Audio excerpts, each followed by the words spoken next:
शिक्षा में सफलता के लिए समय का देना, मेहनत करना तो जरूरी है ही है। इसके साथ साथ अगर परमात्मा की कृपा मिल जाए, बड़ों के आशीर्वाद मिल जाए तो बहुत अच्छा हो जाता है। तो नमस्कार, राधे राधे, आपका स्वागत है आपके अपने चैनल में।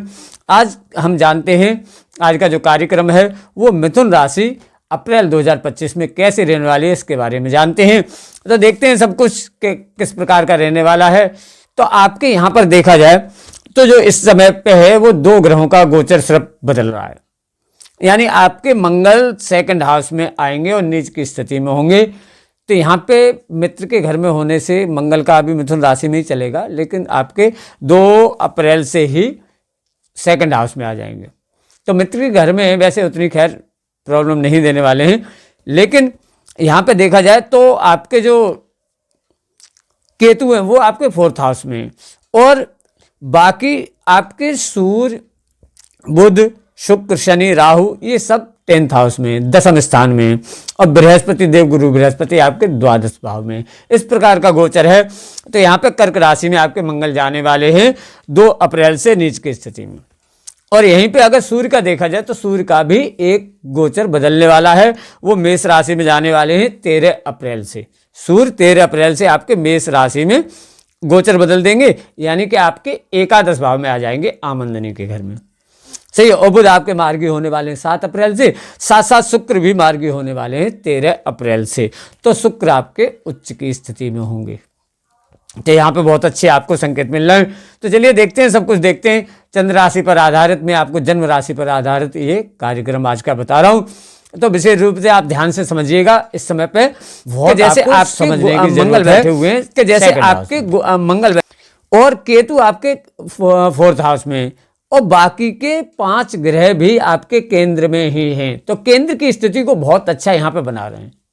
अब यहाँ पे देखा जाए, अगर स्वास्थ्य से हम प्रारंभ करते हैं तो स्वास्थ्य के जो स्वामी है यानी मिथुन राशि, आपके राशि के जो स्वामी हैं बुध, वो आपके 10वें स्थान में बैठे हुए हैं, और बुध भी आपके मार्ग स्थिति में 7 अप्रैल से होने वाले हैं। तो यहाँ पे बहुत अच्छा संकेत मिलता है कि स्वास्थ्य के प्रति उतना कोई खास प्रॉब्लम वाली बात नहीं नजर आती है। सिर्फ इम्यूनिटी से संबंधित आपको थोड़ा सा ध्यान देना होगा। इम्यूनिटी का ध्यान रखें। कहीं आप लंबी यात्राओं में जाते हैं तो खाने पीने का थोड़ा सा ध्यान रखें। वैसे स्वास्थ्य लगभग सही रहने वाला होगा, किसी प्रकार की कोई खास समस्याएं नहीं है। हाँ, दांतों से संबंधित अगर किसी को प्रॉब्लम होगी या हड्डी से संबंधित, वो थोड़ी सी रह सकती होती हैं।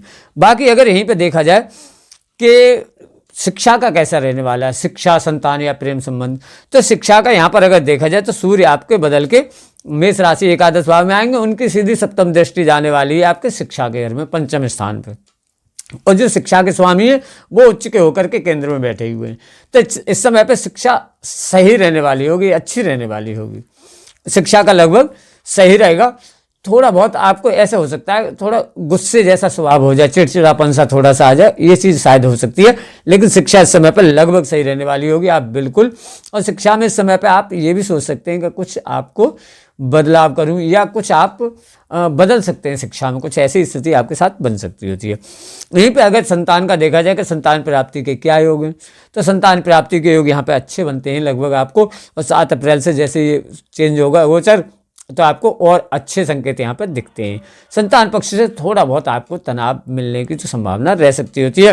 यहीं पे अगर प्रेम संबंधों को देखा जाए तो प्रेम संबंध इस समय पर बहुत अच्छे रहने वाले होंगे। मतलब थोड़ा बहुत कभी पार्टनर मूडी टाइप के आपको नजर आएंगे, लेकिन वैसे बहुत अच्छे रहने वाले होंगे। लेकिन आपकी ख्वाहिश से ज़्यादा बढ़ जाए वो एक अलग चीज़ है, लेकिन वैसे लगभग इस समय पर आपके सही रहने वाले होंगे। इसी के साथ साथ अगर देखा जाए कि कर्जे की क्या स्थिति रहने वाली है, शस्त्रों का क्या स्थिति रहने वाली है, तो यहाँ पे क्या होगा कि कर्जा आप भूल कर भी वैसे इस समय पे अगर नहीं लें, वैसे आपको मिल जाएगा, लेकिन अगर आप नहीं लें तो बहुत अच्छा रहने वाला होगा। मंगल आपके नीचे की स्थिति में रहेंगे, कि यहाँ पे अगर आप कर्जा लेते हैं तो इतनी जल्दी आप निकाल नहीं पाएंगे। तो इसलिए अगर आप नहीं लें तो ज़्यादा बढ़िया बात है, वैसे आपको मिल जाएगा। और कर्जा किसी को इस समय पर देना भी नहीं है आपको, तो बहुत अच्छा लाभ रहने वाला होगा। शत्रु इस समय पर थोड़ा वाद विवाद की स्थिति तो बन सकती है, शत्रु थोड़ा सा बढ़ सकते हैं इस समय पर, शत्रुओं से थोड़ा सा बचे रहें। साथ साथ सप्तम स्थान अगर देखा जाए कि आपस के जो पति पत्नी के संबंध हैं वो कैसे रहने वाले हैं, तो यहाँ पे उनकी इस स्थिति को देखते हुए बृहस्पति, आपके जो सप्तम स्थान के स्वामी हैं बृहस्पति, वो आपके द्वादश भाव में बैठे हुए हैं। उनका गोचर वहीं पर रहने वाला है। तो द्वादश भाव में बृहस्पति बैठ के आपके सप्तम स्थान को लगभग सही करने वाले होंगे। केंद्र में और भी शुक्र की स्थिति है, लेकिन फिर भी पार्टनर के द्वारा आपको थोड़े से तनाव मिलने की संभावना रह सकती होती है। तो आप थोड़ा सा अगर कोई बात विवाद बढ़ते हैं तो आप वहीं पे उनको संभालने की कोशिश करें इस समय पे। इसके साथ साथ अगर देखा जाए कि वैवाहिक जीवन, जो विवाह करना चाहते हैं, जो विवाह के योग्य हैं, विवाह करना चाहते हैं, उनके विवाह के योग कब तक बनते हैं? तो मध्य अप्रैल के मध्य में लगभग विवाह के योग अच्छे दिखाई देते हैं। यहाँ पे विवाह का योग बिल्कुल प्रस्ताव आ सकते हैं और इस समय पे आपका लगभग फाइनल हो सकता होता है। यहीं पे अगर देखा जाए कि आपका भाग्य कैरियर कैसा साथ देने वाला है, तो भाग्य के स्वामी आपके 10th भाव में बैठे हैं, तो लगभग आपको अच्छा रिजल्ट देने वाले हैं। तो भाग्य इस समय पर लगभग आपका सही रहने वाला होगा। अभी स्टार्टिंग तो बहुत अच्छी है ही है, लेकिन जैसे मंगल जब कर्क राशि में आ जाएंगे तो कुछ उतार चढ़ाव आपको यहाँ पे दिखेंगे। तो भाग्य आपका लगभग सही साथ देने वाला होगा। यहीं पे अगर कैरियर की बात की जाए तो जो जॉब करते हैं उनके इस समय पर प्रमोशन के पक्का योग बनेंगे, प्रमोशन बनने वाले होंगे, बिल्कुल होने वाले होंगे आपको, और ट्रांसफ़र के भी योग बनते हैं इस समय पे। और वैसे सबसे ज़रूरी एक ये भी चीज़ होती है, देखो गोचर का जो प्रभाव होता है वो हर व्यक्ति पे एक सटीक तो नहीं बैठता है। क्यों? कि किसी की कुंडली में ग्रहों की स्थिति बहुत अच्छी होती है तो उनके साथ बहुत अच्छा हो जाता है, और किसी जैसे जॉब का है, मान लो जॉब के योग हैं, अब कोई सरकारी नौकरी चाहते हैं, उनकी कुंडली में अगर ग्रह अस्त व्यस्त नीच के हैं तो वो सरकारी नौकरी का नहीं बन पाएगा, लेकिन प्राइवेट का बन जाएगा। मगर अगर आपकी कुंडली में बहुत अच्छे ग्रह हैं तो आप थोड़ी मेहनत में ही बहुत सफलता पा सकते होते हैं। तो आपकी जो अपनी जन्म समय और डेट ऑफ बर्थ के अनुसार जो कुंडली होती है उसका भी एक विशेष प्रभाव रहता है।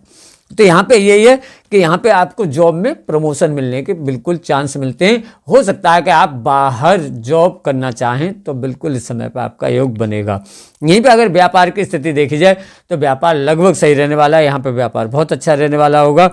देखा जाए कि जैसे जो वस्तुओं को खरीदते हैं और बेच देते हैं उनका व्यापार बहुत अच्छा रहने वाला होगा।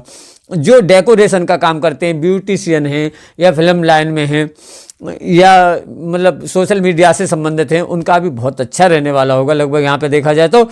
और शिक्षा का जो कार्य करते हैं उनका भी लगभग सही रहने वाला होगा।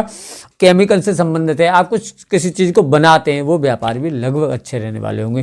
किसी चीज़ की मैन्युफैक्चरिंग करते हैं या फिर आपका एक्सपोर्ट इंपोर्ट का काम है तो वो भी यहाँ पे अच्छा दिखाई देता है लगभग। यहीं पे अगर देखा जाए कि द्वादश भाव में आपके बृहस्पति बैठे हैं तो आपका धर्म कार्य कुछ हो सकते हैं इस समय पे, उनमें थोड़ा सा आपका शायद खर्चा रह सकता होता है, लेकिन फिर भी लंबी यात्राओं में अगर आप जाते हैं तो अपने स्वास्थ्य के प्रति थोड़ा सा ध्यान रखें, खाने पीने का आप ध्यान रखें। यहाँ पर स्थिति ये बनती है। और अगर आपकी कुंडली में मान लो कोई प्रॉब्लम है, मैं अभी आपको इनके उपाय भी बताऊंगा कि आप ऐसा क्या कर सकते हैं जिसकी वजह से आपको कोई समस्याएं खास नहीं दिखें।